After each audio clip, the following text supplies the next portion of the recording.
नमस्कार बच्चों, कैसे हैं आप सब। आशा करती हूँ आप सभी अच्छे होंगे, स्वस्थ होंगे, खुश होंगे और अपनी पढ़ाई भी अच्छे से कर रहे होंगे। तो जैसा कि आप सभी जानते हैं, मैं हूँ आपकी हिंदी की अध्यापिका और मैं स्वागत करती हूँ आप सभी का आईसीटी वर्चुअल क्लासरूम में। और आज हम यहाँ पर एकत्रित हुए हैं पढ़ने के लिए क्लास 8 की हिंदी। क्लास 8 की हिंदी में हम यहाँ पर पढ़ रहे थे अपने लास्ट सेशन में अपनी वसंत पाठ्य पुस्तिका भाग 3 का चैप्टर टोपी। तो हमने अपने लास्ट सेशन में ही इस पाठ को स्टार्ट कर दिया था और आपने देखा कि किस तरह से ये जो कहानी है बहुत ही ज्यादा इंटरेस्टिंग है। तो मैंने जैसे आप लोगों को बताया कि हमारे चैप्टर का नाम भले ही बहुत छोटा सा है टोपी, लेकिन ये चैप्टर हमें बहुत सारी बातें यहाँ पर बता रहा है, बहुत सारी नई नई सीख हमें दे रहा है। तो कितनी सारी चीजें मैंने आपको बताई थी कि ये पाठ सबसे पहले तो प्रजातंत्र और लोकतंत्र, प्रजातंत्र और राजतंत्र में आपको एक तरह से अंतर बता रहा है कि क्या होता है प्रजातंत्र में और क्या होता है राजतंत्र में। यानी कि जब राजा का शासन होता है तब कैसी स्थिति होती है और जब प्रजा के लिए शासन होता है तब कैसी स्थिति होती है, ये सारी चीजें। और साथ ही मैंने सबसे मेन चीज जो यहाँ पर आप लोगों को बताई थी वो ये थी कि अगर हमें किसी से कोई काम करवाना है तो उस काम का हमें उसे पूरी तरह से मेहनताना देना चाहिए। अगर हम उसको मेहनताना ना दें, उसको वो प्रेरणा या मोटिवेशन ना दे उसके काम के लिए, तो शायद आपके काम में आगे को ढिलाई हो सकती है, काम की क्वालिटी में आपको थोड़ा सा खराबी मिल सकती है। तो इस पाठ में आज हम यहाँ पर यही चीजें पढ़ने वाले हैं। लास्ट सेशन में मैंने आपको बताया था कि यहाँ पर जिस तरह से एक गौरैया और एक गवरे से ये पाठ स्टार्ट हुआ था, किस तरह से एक छोटी सी गौरैया है और एक गवरा है, वो दोनों हमेशा एक दूसरे के वो दोनों संगी है। जहां भी जाते हैं साथ में जाते हैं, साथ में हंसते हैं, साथ में रोते हैं, साथ में खाते हैं, साथ में सोते हैं। और एक तरह से सुबह वो अपने घोंसले से निकल जाते हैं और शाम होते होते वो घर पर वापस अपने घोंसले पर आ जाते हैं, खाते पीते हैं, सब कुछ खेलते हैं और फिर दिन भर की जितनी भी बातें होती है, जो भी चीजें उन्होंने दिन भर देखी, वो आपस में एक दूसरे को बताते हैं। तो आज यहाँ पर जो छोटी सी गौरैया है, जो छोटी सी गौरैया है, वो इंसानों के बारे में कह रही है गवरे से कि ये जो इंसान है ये कितने सुंदर दिखाई देते हैं कपड़े पहनकर। यानी कि इन पर कपड़ा कितना फबता है, ये कैसे रंग बिरंगे कपड़े पहने हुए रहते हैं हर समय पर। और बहुत ज्यादा क्या होती है, एक्साइटेड होकर वो ये बात बताने लगती है। तो जो गवरा है वो तपाक से उत्तर देता है, यानी कि बिल्कुल बहुत जल्दी से उत्तर देता है, कहता है क्या खाक फपता है। कपड़ा पहन लेने के बाद तो आदमी और बदसूरत लगने लगता है। यानी कि उसका कहना है कि कपड़ा पहनकर, यानी कि अपनी असली सुंदरता को ढककर आदमी और ज्यादा बदसूरत लगने लगता है। वो कहता है तुम्हें देखो या मुझे देखो, हम देखो कोई भी कपड़े नहीं पहनते, हम कितने सुंदर लगते हैं, हम कितने प्यारे लगते हैं। अगर हम अपने आप को लिहाफ में लपेट ले तो क्या हम सुंदर लगेंगे? क्या हमारे ये पंखों की चमक दिखाई देगी? और साथ ही वो बहुत सारी बातें यहाँ पर बताता है कि कपड़े पहन लेने के बाद आदमी अपनी कुदरती खूबसूरती ढक लेता है। और दूसरा वो यहाँ पर कहता है, जब देखिए फिर ये सारी बातें जब गौरैया सुनती है तो वो फिर गवरे से कहती है कि इंसान कपड़ा केवल अपने आप को सुंदर दिखाने के लिए नहीं, बल्कि जितने भी मौसम आते हैं उन मौसमों की मार से बचने के लिए भी वो कपड़े पहनता है। यानी कि अगर गर्मी आएगी तो गर्मी में वो बहुत बड़े बड़े जैकेट, बहुत बड़े बड़े कोट, बहुत बड़ी बड़ी मफलर, कैप और ग्लव्स, सॉक्स नहीं पहनेगा क्योंकि उसे और ज्यादा गर्मी लग जाएगी। और सर्दियों में वो कॉटन के पतले कपड़े नहीं पहनेगा क्योंकि उसको ठंडी लग जाएगी। तो इसीलिए वो मौसम के हिसाब से भी अपने कपड़े पहनते हैं, मौसम की मार से बचने के लिए भी अपने कपड़े पहनते हैं।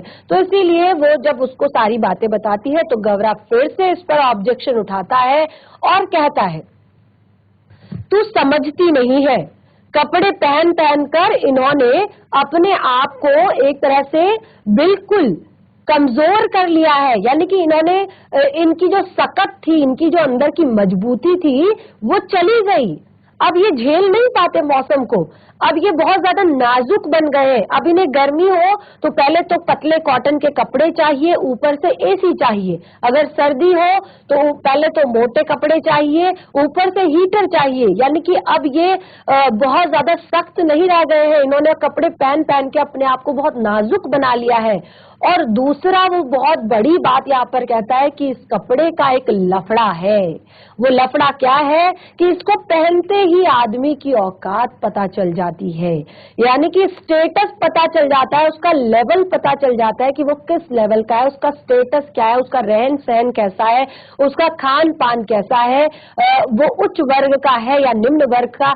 भले ही देखिए हम इस चीज को नहीं मानते, क्योंकि इंसान कपड़ों से नहीं इंसान को जज किया जा सकता कि उसने अच्छे कपड़े पहने हैं तो वो बहुत अच्छे घर का है या बहुत अमीर है या खाते पीते घर का है या एक तरह से बहुत बुद्धिमान है। लेकिन एक तरह से जो आजकल की बात अगर करें तो first impression is last impression. अगर आप पहली बार किसी इंसान को देखते हैं तो अगर आप उसको पहली बार में देखते हैं कि हाँ वो बिल्कुल आपके प्रॉपर ड्रेस्ड अप होके आया हुआ है, उसने फॉर्मल कपड़े पहने हुए हैं, बिल्कुल अच्छी तरह से वो अच्छे कपड़े पहनकर तैयार हुआ है, तो आप हाँ एक बार के लिए सोचते हैं कि नहीं ये तो किसी अच्छे घर का लगता है। तो ये चीज यहाँ पर गवरा जो है वो बता रहा है गौरैया को कि कपड़ा पहनने से उस पहनने वाले की औकात पता चल जाती है और आदमी आदमी की हैसियत में भेद पैदा हो जाता है। यानी कि भले ही एक अच्छे कपड़े पहना हुआ, बूट पहना हुआ, सूट बूट पहना हुआ इंसान और एक बिल्कुल नॉर्मल कपड़े पहने हुआ इंसान अगर खड़ा हो, भले ही उसकी बुद्धिमत्ता, भले ही उसकी शारीरिक क्षमता, भले ही उसका व्यवहार उस अच्छे कपड़े पहने वाले से ज्यादा अच्छा हो या वो ज्यादा पैसे वाला हो, लेकिन इंसानों की नजर जो है उस अच्छे कपड़े पहने वाले पर ही टिकेगी। तो इस तरह से क्या होगा, भेद उत्पन्न हो जाएगा अमीर गरीब का, छोटे बड़े का। ठीक है, तो ये वो बहुत अच्छी बात यहाँ पर बता रहा है। तो वो कहता है फिर भी ये आदमी कपड़ा पहनने से बाज नहीं आता, इसको फिर भी कोई फर्क नहीं पड़ता, ये आए दिन नए नए लिबास सिलवाता रहता है और पहनता रहता है। तो इस तरह से वो कहता है कि ये सारी चीजें जो है निरा पोंगापन है।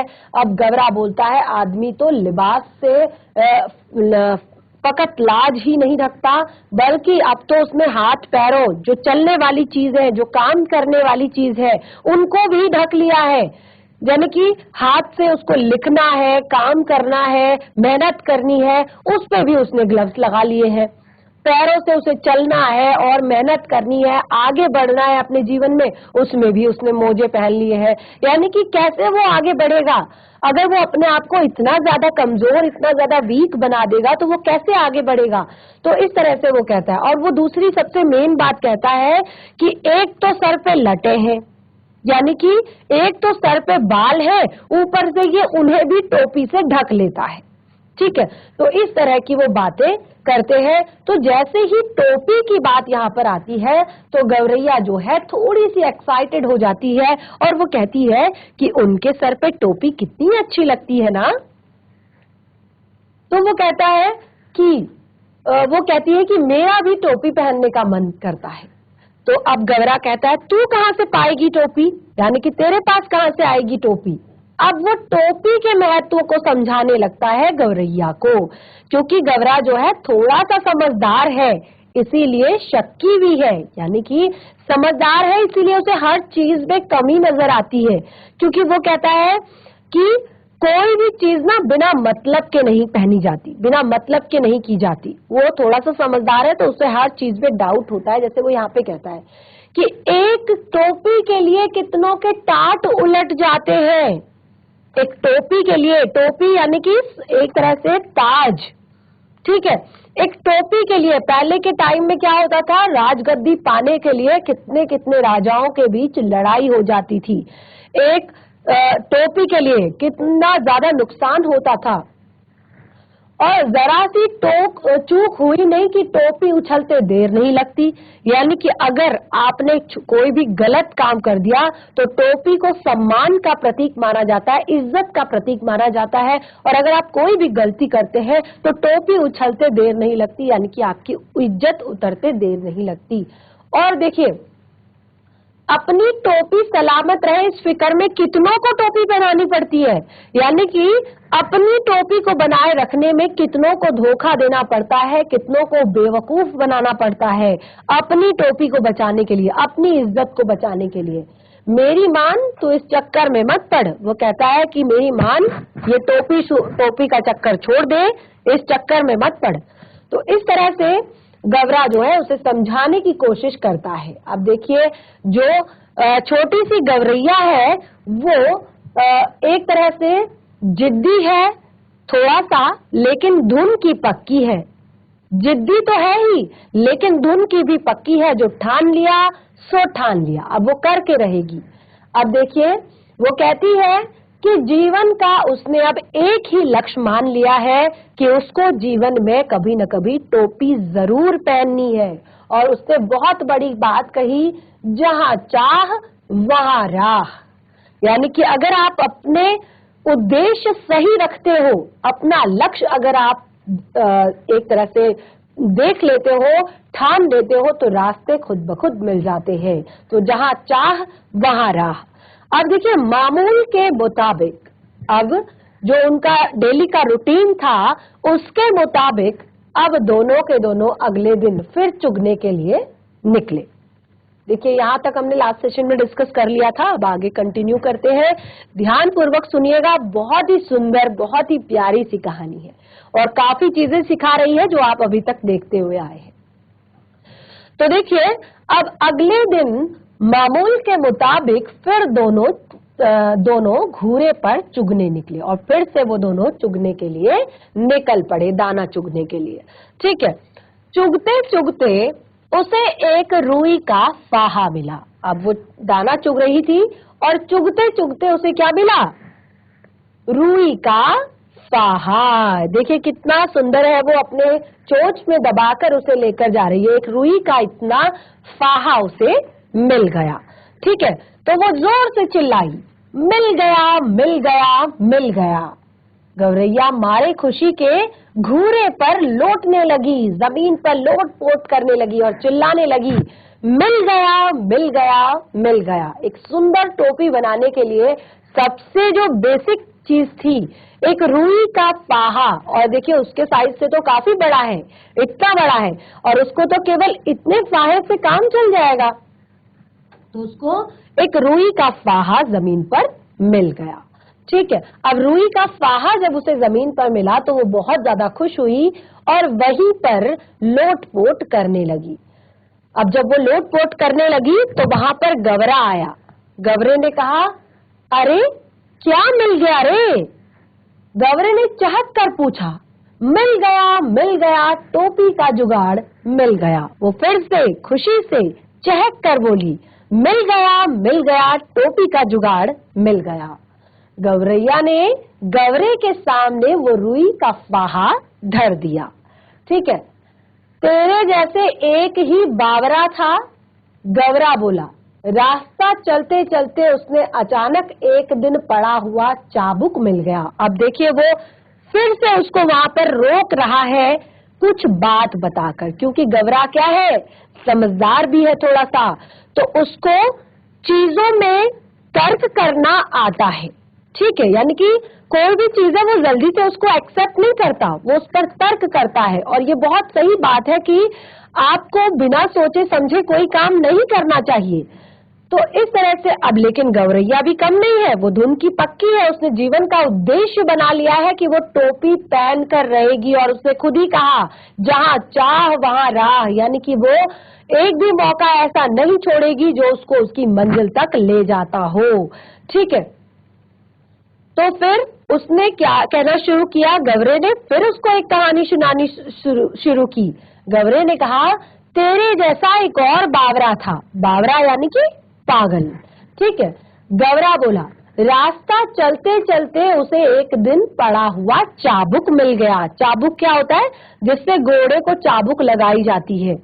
देखा होगा ना आपने, जैसे ही चाबुक लगाते हैं घोड़ा और तेज दौड़ने लगता है, फिर चाबुक लगती है, फिर घोड़ा और तेज दौड़ने लगता है। तो एक बावरा था जिसे रास्ते में पड़ा हुआ चाबुक मिला। चाबुक था बड़ा उम्दा और बड़ा लचकदार, यानी कि काफी मजबूत था और बहुत ही ज्यादा लचकदार था, काफी तेज लगने वाला वो चाबुक था। किसी घुड़सवार के हाथ से शायद छूटकर गिर गया होगा। चाबुक हाथ लगते ही बावरा चीखने लगा, चाबुक तो मिल गया, बाकी बचा 3 घोड़ा लगामजीन। देखिए, बावरा है, कह रहा है चाबुक तो मिल गया, बाकी बचा 3 घोड़ा लगामजीन, यानी कि 3 घोड़ों वाला रथ भी चाहिए। अब देखिए कितनी बड़ी बात है, तभी उसको बावरा कहा गया है, तभी उसको पागल कहा, क्योंकि वो कहता है चाबुक तो मिल गया, अब 3 घोड़ों की जो रथ हो, 3 घोड़ों की जीन खींचने का जो रथ हो, बस वो मिल जाए। तो देखिए कितनी बड़ी बात है, रथ कहीं पर आपको पड़ा हुआ मिल सकता है, वो भी 3 घोड़े लगा हुआ, चाबुक तो मिल सकता है। तो अब ये तीनों तो रास्ते में पड़े मिलने से रहे, सब काम धंधा छोड़कर वो बावरा ताउम्र रटता रहा। बाकी बचा 3 घोड़ा लगामजीन, बाकी बचा 3 घोड़ा लगामजीन, बाकी बचा 3 घोड़ा लगामजीन, क्योंकि कहीं पर भी रथ वो भी 3 घोड़ों के साथ पड़ा हुआ नामुमकिन है मिलना, तो इसीलिए उसको बावरा कहा। तो अब वो एक्सप्लेन कर रहा है कि केवल एक रुई के फाहे से काम चलने वाला नहीं है, टोपी बनानी है, सिलना भी पड़ता है, ठीक है, कपड़ा भी चाहिए, बहुत सारी चीजें होती है, तो इतना ज्यादा खुश मत हो। तो वो इस तरह से उसे समझाने की कोशिश कर रहा है, यानी कि गवरा समझाते हुए कहता है, इस रुई के फाहे से लेकर टोपी तक का जो सफर है, तुझे कुछ अता पता भी है? तुझे पता है कि केवल रुई का फाहा और टोपी बनने तक का सफर? तो वो कहती है कि बस देखते जाओ अब कैसे बनती है टोपी, क्योंकि बहुत ज्यादा कॉन्फिडेंस है उसे अपने आप पे, आत्मविश्वास है उसे कि वो कहीं न कहीं से हर चीज का जो इंतजाम है वो कर लेगी, ठीक है। तो इस तरह से अब गवरैया रुई का फाहा लिए एक दुनिया के पास चली गई। अब गवरैया ने क्या किया? अपने रुई का फाहा लिया और रुई का फाहा लेकर वो एक दुनिया के पास, दुनिया क्या होता है? दुनिया क्या होता है? जो रुई को ढूंढता है। जीआईसी मवानी दावा, माइक ले लीजिए। यस, माइक लीजिए बच्चा। दुनिया बेचारा बूढ़ा था, जाड़े का मौसम था, उसके तन पर वर्षों पुरानी तार तार हो चुकी एक मिर्जई पड़ी हुई थी। वह कांपते हुए बोला, तू जाती है कि नहीं? देखती नहीं, अभी मुझे राजा जी के लिए रजाई बनानी है। एक तो यहाँ का राजा ऐसा है जो चाम का दाम चलाता है, ऊपर से तू आ गई फोकट की रुई धुनवाने। उर्ज न करो भैये। गवरिया बोली, मैं तुम्हें पूरी उजरत दूंगी, हमें धन दो भैया,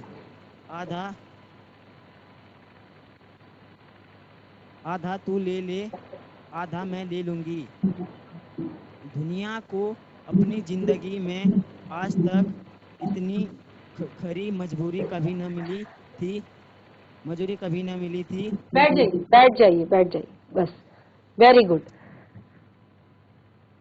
तो देखिए क्या हुआ कि अब देखिए उसको रुई का फाहा मिला, और जब गवरा उसको समझाने लगा कि तू इतना आसान मत समझ इस सफर को, तो उसने कहा कि बस देखते जाओ कि अब कैसे बनती है टोपी। तो उसको वो रुई के फाहे को कहाँ लेके गई? एक धुनिये के पास ले गई जो रुई ढूंढने का काम करता है। अब जब वो धुनिये के पास गई, कहने लगी, दुनिया भैया इस रुई के फाहे को ढूंढ दो। तो उस समय पर जो धुनिया था वो बेचारा बूढ़ा था। जाड़े का मौसम था, उसके तन पर वर्षों पुरानी तार तार हो चुकी एक मिर्जई उसने पहनी हुई थी, काफी ज्यादा फट चुकी थी, वो काफी ज्यादा बुरे हाल में थी और वो उसने पहनी हुई थी। कांपते हुए बोला जाड़े से, तू जाती है कि नहीं, देखती नहीं अभी मुझे राजा जी के लिए रजाई बनानी है। तो अब दुनिया क्या कहता है, एक तो यहाँ का राजा ऐसा है जो चाम का दाम चलाता है, चाम का दाम यानी कि बहुत ज्यादा कंजूस है, बहुत ही ज्यादा कंजूस है, ज्यादातर अपने सारे काम फ्री में करवाता है। ठीक है, तो ऊपर से तू आ गई फोकट की रुई धुनवाने, तो उसको लगा कि अब क्योंकि ये तो छोटी सी चिड़िया है, इसके पास तो देने के लिए कुछ नहीं है, ये क्या देगी, कहाँ से देगी। तो उससे कहा अब तू आ गई ऊपर से फोकट की रुई धुनवाने। तो वो कहती है उर्ज न करो भैया। गौरैया बोली मैं तुम्हें पूरी उजरत दूंगी, यानी कि मैं तुम्हें पूरा तुम्हारा मेहनताना दूंगी। इसे ढूंढ दो भैया, आधा तू ले ले आधा मैं ले लूंगी। तो रुई का फाहा जो था वो कहती है कि आधी इसमें से तू ले ले, आधी इसमें से मैं ले लूंगी। तो इस तरह से दुनिया को आज तक जो रुई ढूंढने का काम करता है, आप देख सकते हैं किस तरह से रुई ढूंढ रहा है और छोटी सी चिड़िया वहां पर बैठी हुई है अपने रुई का फाहा लेकर। तो वो कहती है कि उर्ज ना करो, तुम डरो मत, मैं आधा मेहनताना तुम्हें दूंगी, यानी कि आधी रुई तुम ले लेना, आधी रुई मैं ले लूंगी। और दुनिया को अपनी जिंदगी में आज तक इतनी खरी मजदूरी कभी नहीं मिली थी। 16 आने में 8 आने की मजदूरी, यानी कि पूरा हाफ, आज तो उसे पूरा हाफ मेहनताना मिल गया था। यानी कि अगर 16 आने की मजदूरी करी है तो उसमें से 8 आना उसको मिल गया। और इसके लिए ये एक बहुत बड़ा सपना था, क्योंकि वहां का जो राजा था, तो मैंने आपको क्या बताया था कि जो प्रजातंत्र और राजतंत्र में जो मैंने डिफरेंस बताया था, तो यहाँ पर राजतंत्र था, यानी कि राजा का शासन था। राजा अपनी प्रजा के बारे में नहीं सोचता था, केवल खुद के बारे में सोचता था, अपने बारे में सोचता था, अपने तौर तरीके चलाता था, अपने नियम बनाता था। प्रजा कितनी ज्यादा परेशान है वो आप आगे देखेंगे और भी अच्छे तरीके से। तो इसके लिए वो एक सपना थी, वो झट से तैयार हो गया। घर चौं उसकी ताती बज उठी और उसने बड़े मन से रुई ढूंढ दी। लो इसे, उसमें से आधा धुनिये ने ले लिया और आधा गौरैया ने। इस तरह से अब गौरैया का काम भी हो गया, उसकी अच्छी खासी रुई ढूंढ चुकी थी। अब इससे उत्साहित गौरैया एक कोरी के यहाँ गए और कहने लगे, कोरी भैया इस धुनी हुई रुई से सूत काट दो। तो उसने कहा कि कोरी भैया इस धुनी हुई रुई से सूत काट दो। सूत की जो पतली पतली रस्सियां होती हैं, ठीक है। अब कोरी की कमर झुकी हुई थी, उसके बदन पर धज्जी हो चुका एक धुस्सा डाल रखा था, यानी कि स्थिति बहुत खराब थी, बहुत ही बुरी स्थिति में थे, बुरी कंडीशन में थे। उनके पास पहनने तक के अच्छे कपड़े नहीं थे, बहुत ठंड थी और उस ठंड में उन्होंने इस तरह के फटे पुराने कपड़े पहने हुए थे। वह बड़ी अनिच्छा से बोला, यानी कि उसका मन बिल्कुल भी काम में नहीं था, बिल्कुल भी मन नहीं लग रहा था और बड़ी अनिच्छा से बोला, तुम लोग यहाँ से भागते हो कि नहीं? तो देखते नहीं, मुझे अभी राजा जी के लिए अचकन के लिए सूत काटना है, मुझे फुर्सत नहीं है मुफ्त में मल्लार गाने की। तो वो थोड़ा सा अनिच्छा, यानी कि गुस्से में था, अनिच्छा में था और उसने कहा, तुम यहाँ से भागते हो कि नहीं?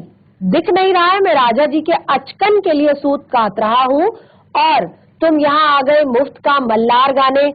तो इस तरह से वो बोलती है, भैया इस मुल्क में सब काम क्या राजा जी के लिए होता है? यानी कि जो ये राज्य है, क्या यहाँ पे सारे काम सिर्फ राजा जी के लिए होते हैं? प्रजा के लिए कोई काम नहीं होता? क्योंकि उसको कंडीशन दिख रही थी, प्रजा के पास ढंग के कपड़े तक नहीं थे पहनने के लिए, और जो भी व्यक्ति लगा था वो सब राजा जी की सेवा में ही लगे हुए थे। तो इस तरह से गौरैया अचरज से बोली, आश्चर्यचकित होके बोली, क्योंकि इससे पहले भी वो धूनी के पास गई थी जो राजा जी के लिए रजाई बना रहा था, और अभी कोरी राजा जी के लिए सूत काट रहा था। तो वो बोला, तू किस मुल्क से आई है? कोरी ने उसे आंख भर देखा, जानती नहीं है यहाँ का चलन, खट मारे वर्धा बैठा खाए तुरंग, यहाँ सारे काम राजा के नाम पर और राजा जी के लिए होते हैं। खट मारे वर्धा बैठा खाए तुरंग, यानी कि काम करती है प्रजा और बैठकर खाता है राजा। तो तुझे पता नहीं है कि तू कौन से मुल्क से आई है? तो किसी और मुल्क से आई है क्या? तो वो कहता है, राजा जी के लघुए भगुए भी तो होते हैं बहुत, इसी में उसका भी काम होता है। यानी कि अब जैसे राजा है, राजा की रानी है, उसका बेटा है, उसका मंत्री है, ठीक है, उसके बाकी फैमिली मेंबर्स हैं, उसका सेनापति है, तो राजा जी के जो लघुए भगवे हैं उनका भी सारा काम यहाँ पर करवाया जाता है। यानी कि सब कुछ राजा के लिए ही है, केवल राजतंत्र है, जो कुछ है राजा का ही है, प्रजा का कुछ नहीं है, सब राजा की सेवा में लगे रहते हैं। तो उसने कहा, मुकरो मत भैया, हम तुम्हें माकूल मुआवजा देंगे। तो उसने कहा, भैया मुकरो मत, हम तुम्हें तुम्हारी मेहनत का माकूल मुआवजा देंगे। गौरैया बोल पड़ी, इसे काट दो, आधा तुम ले लो, आधा मैं ले लूंगी। वो कहती है कि इस रुई को काट दो, आधी रुई तुम रख लेना, आधी रुई मैं रख लूंगी। वो खुश हो जाता है, कोरी तैयार हो गया, और इतनी वाजिब मंजूरी पर काम न करना मूर्खता होती।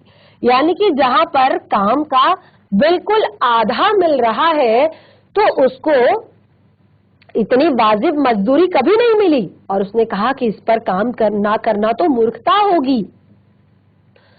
तन तन करके उसकी तकली चरखी ताता थैया करने लगी।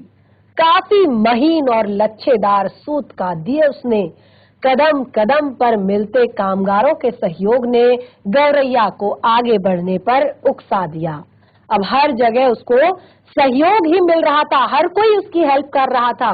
क्यों कर रहा था? क्यों कर रहा था हर कोई उसकी मदद?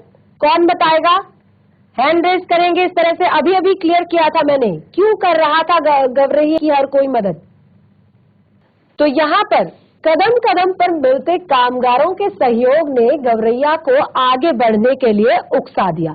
तो देखिए कैसे उकसाया, क्यों कदम कदम पर उसको सहयोग मिल रहा था? क्योंकि गौरैया जो है अपने काम का पूरा मेहनताना दे रही थी। यानी कि वो लोग जितना भी काम कर रहे थे उनको उनका पूरा मेहनताना दे रही थी, उनको पूरा उनका एक तरह से जो पैसा है, जो भी चीजें वो लेते हैं वो दे रही थी। तो इस तरह से क्या हो रहा था, उनको उनकी काम की हिसाब से उनको पैसा मिल रहा था, तो वो जरूर उसके काम के लिए सहयोग कर रहे थे। इसके बाद वे दोनों एक बुनकर के पास गए। अब देखिए सूत कट चुका था, अब वो दोनों एक बुनकर के पास गए और इसरार करने लगे, बुनकर भैया इसे काटे सूत से कपड़ा बुन दो। तो उसने कहा कि बुनकर भैया इस काटे हुए सूत से कपड़ा बुन दो। बुनकर इन्हें अगबग होकर देखने लगा। जो बुनकर था कपड़ा बुनने वाला, वो इन्हें अगबग होकर देखने लगा, एक तरह से गुस्से में देखने लगा, और कहता है हटते हो कि नहीं यहाँ से। बहुत ज्यादा गुस्से में था और कहता है हटते हो कि नहीं यहाँ से, देखते नहीं मुझे राजा जी के लिए बागा बुनना है, देखते नहीं कि मुझे राजा जी के लिए बागा बुनना है।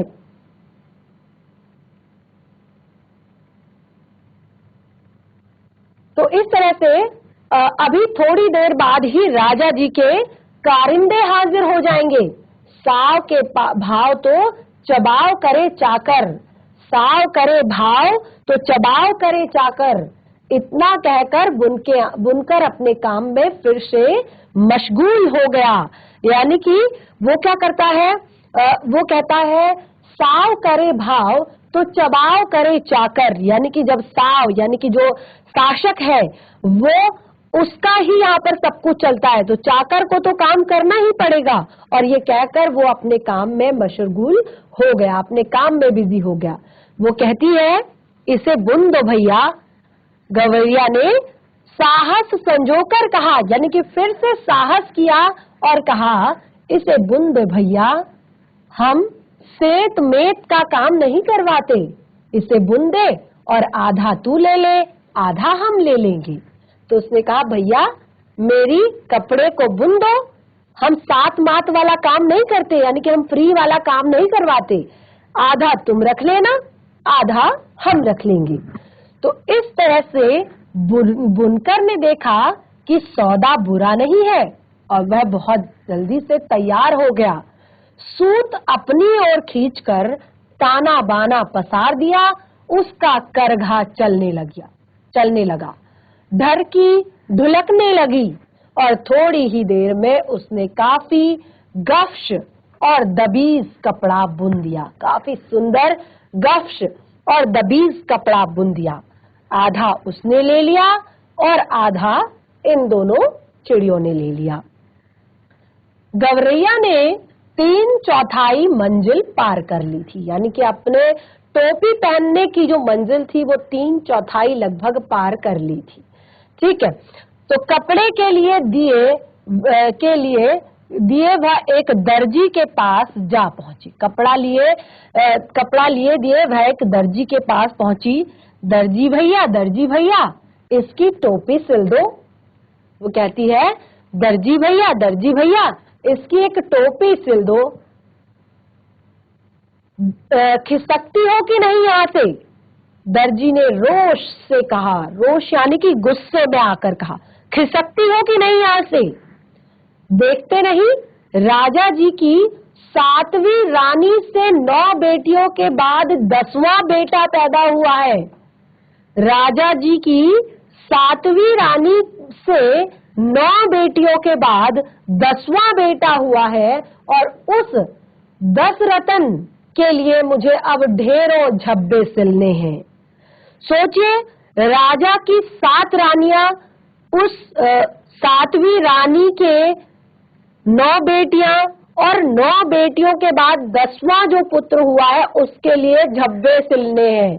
यानी कि राजा ने लगभग अपनी पूरी प्रजा को अपना गुलाम बना रखा है, अपने सभी को अपने अधीन कर रखा है। दर्जी ने माथे पर पसीना पोंछते हुए आह भरी, कुछ देना न लेना भर माथे पसीना, यानी कि कुछ तो देते लेते नहीं है और इतना पसीना हमें बहाना पड़ता है। तो इस तरह से वो गुस्सा हुआ। तो चिड़िया क्या कहती है, भैया हम तो बेकार में कुछ नहीं करवाते। उसने कहा भैया हम तो बेकार में कुछ नहीं करवाते, इसे बुनकर कपड़े की टोपी सिल दे, बल्कि 2 टोपियां सिल दे, एक तू ले ले एक हम ले लेंगे।